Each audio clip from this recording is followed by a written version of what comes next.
Hello, this is Hector with Tequila Reviews and More. Our next tequila that we're going to review is this beautiful short bottle called Don Julio 70. And what that 70 stands for, it is not 70 months or 70 days in the barrel, like that. But it is a Cristalino, and it's for the anniversary, the 70th anniversary from 1942. This was a bottle that they ended up making for the 70th anniversary. Fun fact about Don Julio, it was one of the first bottles that actually started making these beautiful bottles with the glass. In this case, they made a short bottle. They went from making the big wine bottles or the longer bottles to something short, and they wanted more of a centerpiece. So they were one of the first ones, I think even the first one, to make a different size bottle. Okay, so a great centerpiece. A little information about this one here. Nominación 1449. This one here, it is a 40% alcohol and 80 proof. This one is from Jalisco, Los Altos.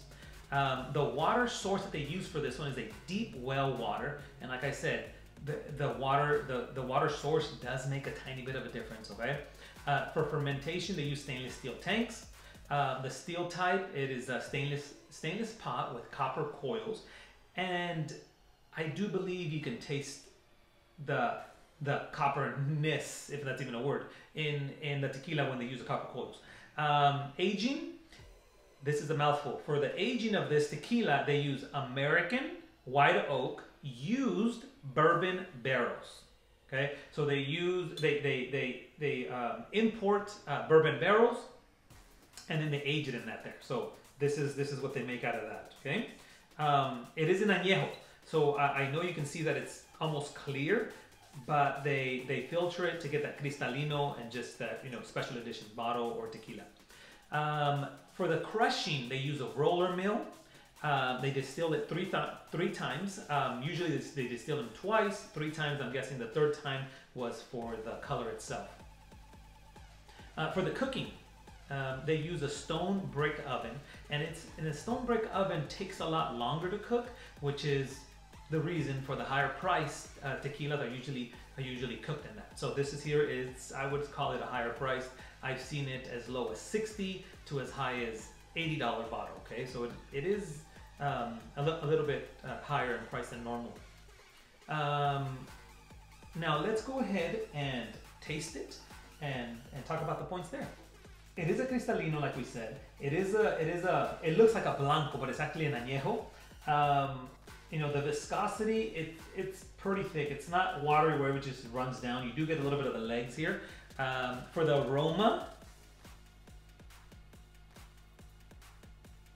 the most Cristalinos have that freshness in them. And the first smell we get is like a little bit of vanilla, some cooked agave, a little bit of alcohol. So I don't get a lot of the oakiness in it, even though they aged it in oak. So I would give it a 21 out of 25 points. For flavor,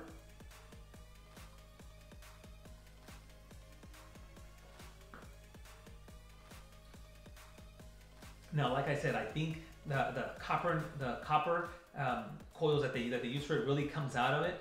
It's not a bad thing. It's just you get that little freshness, that little different slight metal flavor, but in a good way. You do get that little bit of alcohol. You get some of that pepper. Okay, the cooked agave. That oakiness doesn't really come out too much in this one. So I would give it about a 22 out of 30 points. For the finish, it's a pretty smooth finish.